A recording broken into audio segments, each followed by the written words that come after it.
My name is Ethan, and for years, I believed some chapters of life were meant to stay closed forever.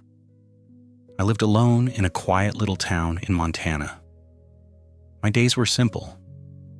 I repaired old furniture in a small workshop behind my house, drank coffee on my porch every morning, and tried not to think about the family I'd once dreamed of having.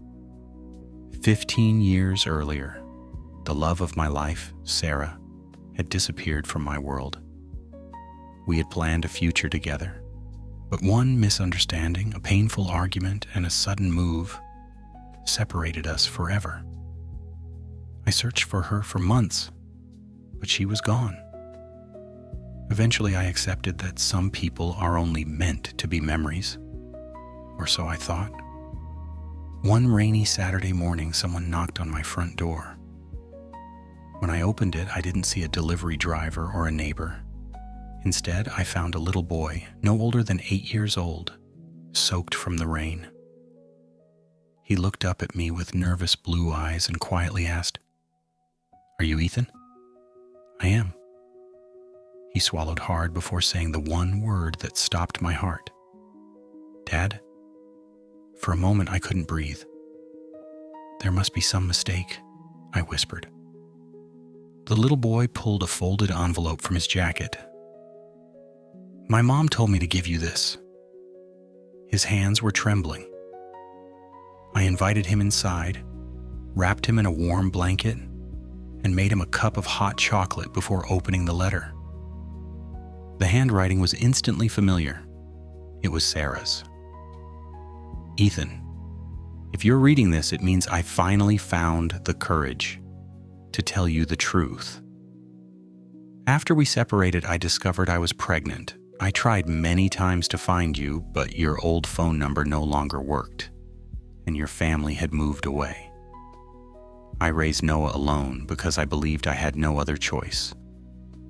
3 months ago, I was diagnosed with an aggressive form of cancer. I don't know how much time I have left. Noah deserves to know his father. Whether you forgive me or not, please don't let him grow up believing he was never wanted. I'm sorry, and Sarah." By the time I reached the last line, tears blurred every word. I looked across the room. Noah was quietly sitting on my old sofa, carefully holding the warm mug with both hands. He wasn't staring at me, he was staring at the family photos on my shelf. "I've always wondered what my dad looked like," he said softly. That sentence broke something inside me. I walked over and knelt beside him. "I'm so sorry I wasn't there." He didn't answer. Instead, he hugged me. The kind of hug only a child can give, a hug without judgment, a hug full of hope. The next morning, Noah took me to the small apartment where he and Sarah lived. She looked much thinner than I remembered, but her smile was still the same. When our eyes met, neither of us spoke. We simply cried. She apologized over and over again. I told her there was nothing left to forgive. We had both lost years we could never get back. There was no point wasting the time we still had. Over the next several months, I spent every possible moment with Noah. I taught him how to fish, how to ride a bicycle, how to build a birdhouse in my workshop.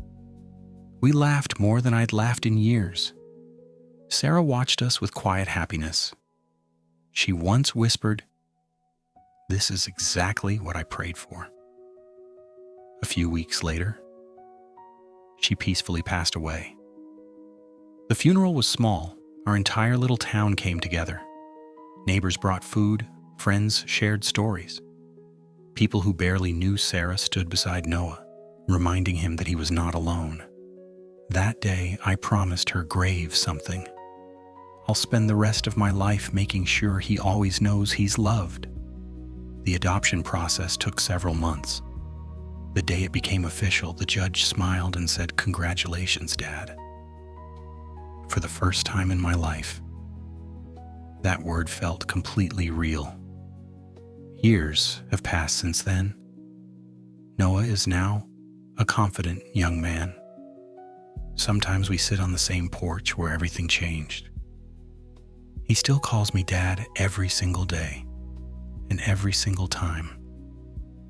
It reminds me that life has a strange way of returning what we thought we'd lost forever. Sometimes happiness doesn't arrive when we expect it. Sometimes it knocks quietly on the front door on a rainy morning.